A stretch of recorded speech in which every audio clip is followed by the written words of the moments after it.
Hi home searchers!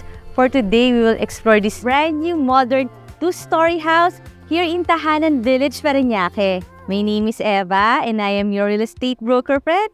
Now let's start the house tour!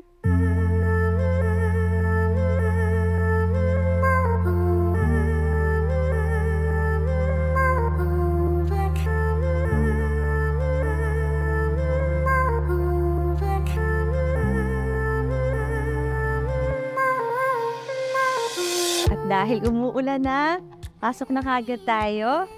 Dito na tayo sa yung 3-car carport na fully covered itong side na to.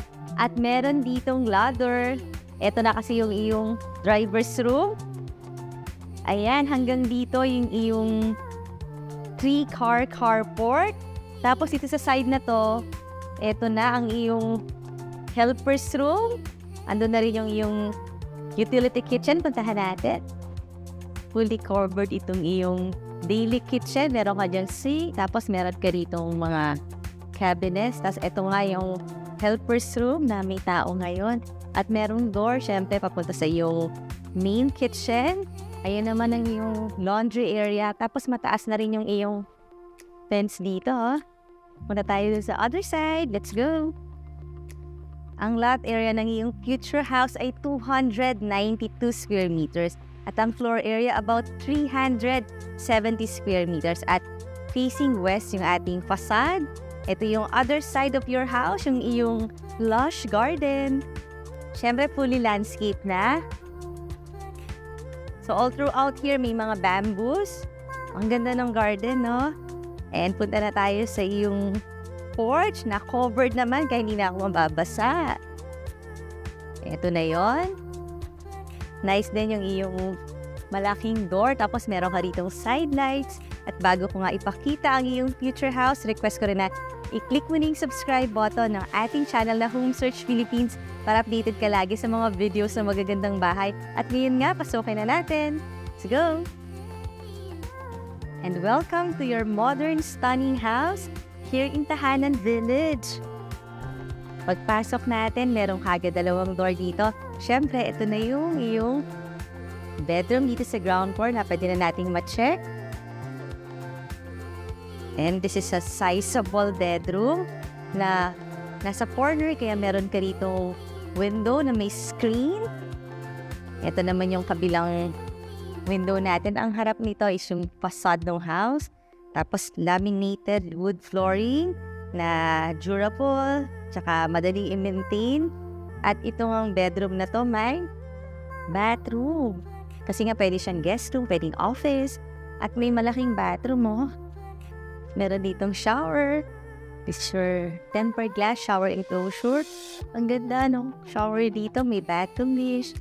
Tapos modern ang iyong bathroom na mala hotel ang peg. At dito nga sa side na to, meron kang malaking mirror. Your water closet is here. Ang ganda rin ng mga brad na mga sink. So, itong bathroom na to, accessible dito sa bedroom. At the same time, may door para kung guest ang gagamit. Dito naman niya bubuksan ang bathroom. Isa sa magandang subdivision, ang Tahanan Village, Parañaque. Kasi ang lapit lang sa Skyway kung pupunta ka ng Makati. Very accessible. At nandito nga tayo sa iyong maluwag na living area with double height ceiling. Kaya ang grande ang dating kapag ganito yung living area mo, no? Ang taas kasi ng ceiling. Kaya parang mala hotel talaga yung peg ng iyong future house na ang lapit lang dito sa open dining area. Nasa palagay ko, kasya rito kahit mga 8 hanggang 10-seater na dining set at may mga provision na rin yan for your chandelier. Ayan, meron kang mga cube lightings para maganda, cozy sa iyong dining area na maaliwalas kahit umuulan dahil meron kang oversized na mga sliding doors na may mga screens na rin. Tapos yung labas, yun na yung pinaka-open lanay natin. Actually, partially covered. Medyo naulan lang kaya hindi na ako makalabas. And ito naman, just a provision for an AC, just in case maglalagay ka ng mga floor-mounted na AC. Yan, naka-ready. And dito naman, ito, open lanay din with the look of your garden.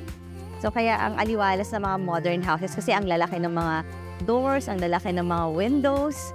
Kagaya nito, di ba? Talagang oversized yung mga windows nito. Kaya ang aliwalas sa yung living dining area. Kahit hindi ka mag-on ng light during daytime, it's okay. It will sustain kasi nga ang dami mo mga windows na nagbibigay ng natural light. And just in case lang, gusto mo maglagay ng TV sa iyong living area, may mga provision tayo for cable, for telephone, may mga outlet dyan. So this is your open living dining area. Tapos yung kitchen natin is an enclosed kitchen naman. So eto na yon, meron ka ritong glass para nakikita mo kung may magbubukas ng iyong door. So let's see yung ating kitchen. Clean and modern design kitchen with a center island na may white solid surface. Pwede tayong maglagay dito kahit mga 3 na high chair or stool. Doubled na siya as your breakfast nook and prep area mo na rin. This side, dito mo na ilalagay yung pwedeng 5-burner stove kasi malaki yung space. So kasha. At ready na itong yung Kushen brand na range hood. Tapos lahat ng mga kitchen cabinets are all modular. Tapos lahat din naman soft close. At ang ganda nito.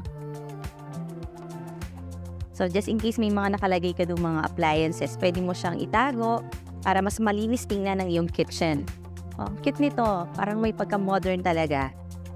Your double sink is here.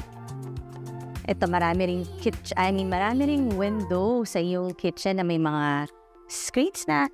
I think this is a sizable kitchen Ma-appreciate to yung mga mahilig magluto. Tapos dahil nga enclosed siya, ayan. So kung may niluluto ka man na medyo strong yung scent, hindi masyadong maaamoy dun sa yung living and dining kasi pwede mo namang sarado yung pinto. And ito nakasukat na talaga siya for a double door refrigerator na uso ngayon. Yan, sakto na yan. Tapos katabi ng yung rep. Yung mga food pantries mo naman dito. Ang ganda rin ng ating ceiling treatment kasi naka-recess ang iyong ceiling ng yung kitchen. And there's an access so punta dun sa yung helper's room. Diba kanina, nuro ko sa inyo na meron pa tayong isang utility kitchen. Ayun na yun. At yun din yung kanyang helper's room na may sariling bathroom May bantay lang ngayon kaya hindi na natin napasok. And let's see naman ang iyong second floor. Let's go. If you want to know the price and full details, nandyan sa description box below the video. At dito na tayo sa ating staircase area. Ito mga tempered glass din naman to. At bago ko nga ipakita yung second floor, syempre request ko rin na i-visit mo yung ating website na www.homesearch.ph para makita mo yung pictures nito at marami ka pang makita mga nice houses. And akit na tayo. Medyo malapad din yung ating staircase at may mga lights on the side or mga step lights para paggabi pwedeng i-on mo lang yan. Let's go up. From this vista, kitang-kita ko yung living and dining area. Napakaganda nitong future house mo pag in-interior design mo. Ang ganda ng view natin dito. All throughout naman are tempered glass, yung mga nakikita nyo yan. Tapos, nagdadagdag pa ng liwanag. Itong mga fixed window natin, merong 5 dyan. So, itong yung baba at yung second floor, napaka-liwanag. Dito sa iyong second floor, meron kang 4 bedrooms.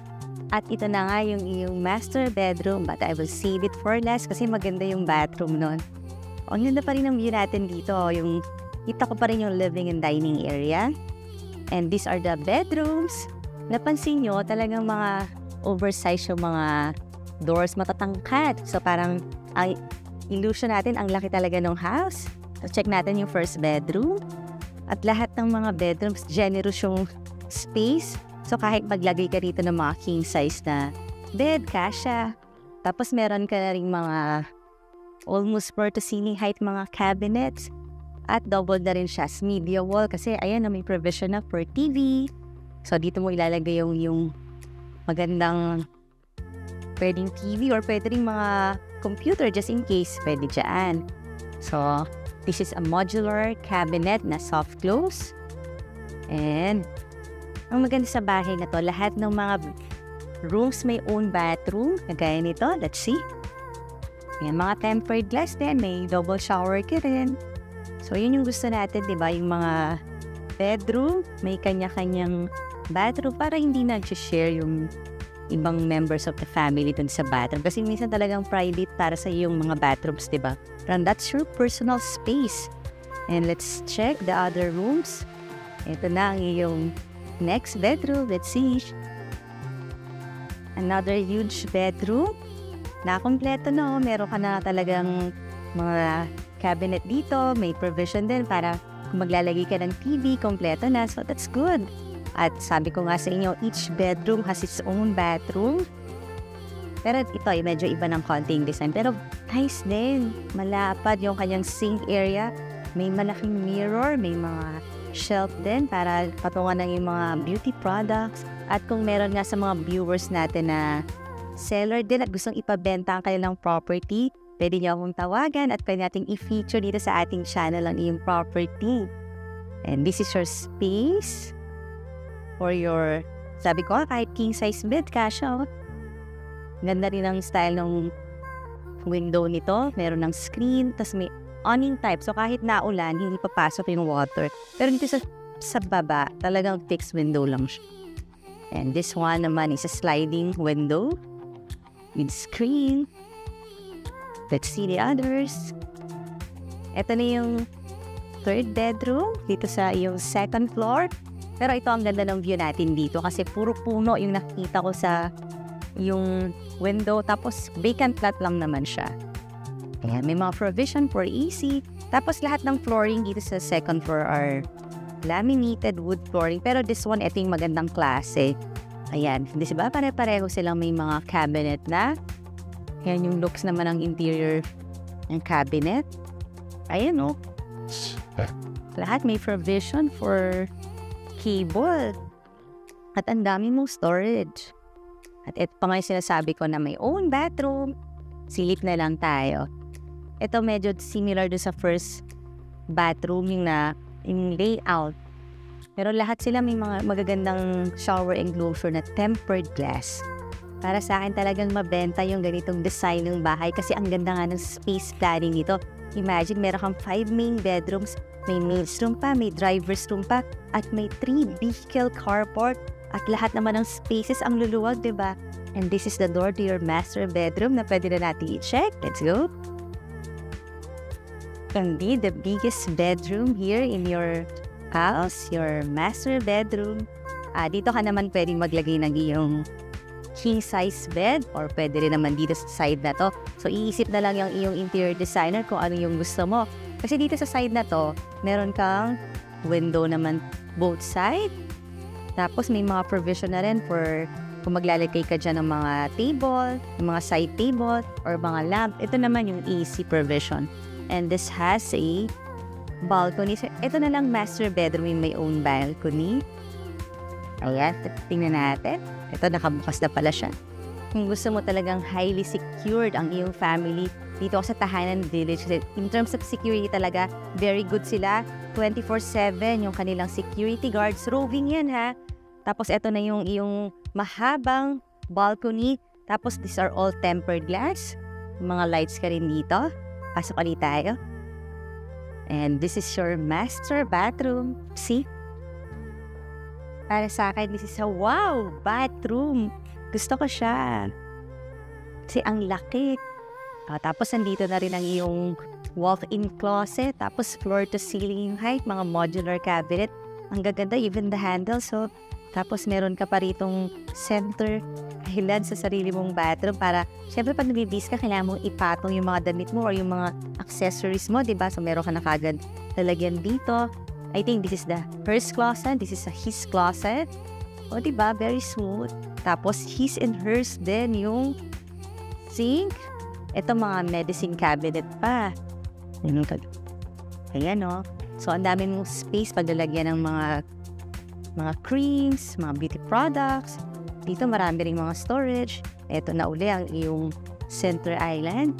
Dito sa part na to, ang iyong water closet. Tapos ito yung isa sa mga type ko rito. Siyempre bathtub. At kita mo naman ang ganda ng bathtub na to. Pati yung pagkakalagay niya just side na yan. Meron ka ritong bathroom wish. Ang ganda nung yung fixture dito. Yung mga faucet. Tapos dito naman sa side, kung ayaw mong mag-soak, syempre shower lang. Dito ka naman sa yung shower area na talagang from floor to ceiling talaga yung kanyang enclosure. At meron pang dito sa yung shower area. Actually, ito double na rin to as patungan ng mga kung anong ginagamit mo sa panliligo. Ayan, ang dami mong space dito. Pwedeng upuan, pwedeng pag maglilinis ka ng iyong paa, pwedeng itaas, diba? So, ito, additional space lang to. Pero, very functional itong mga ganitong platform. Kasi nga, ang dami mong pagpapatungan ng mga things. Ang ganda rin ng double shower mo. So, what can you say about this beautiful, gorgeous bathroom? Punta tayo sa labas. So, at home searchers, kung gusto mo na makita itong future house mo, pwede mo na akong tawagan. Nandyan lang yung number ko sa description box. Ngayon naman, i-press ko na, i-click mo na yung subscribe button here. Ito yung mga latest videos at ito naman yung mga similar videos. And thank you very much for watching.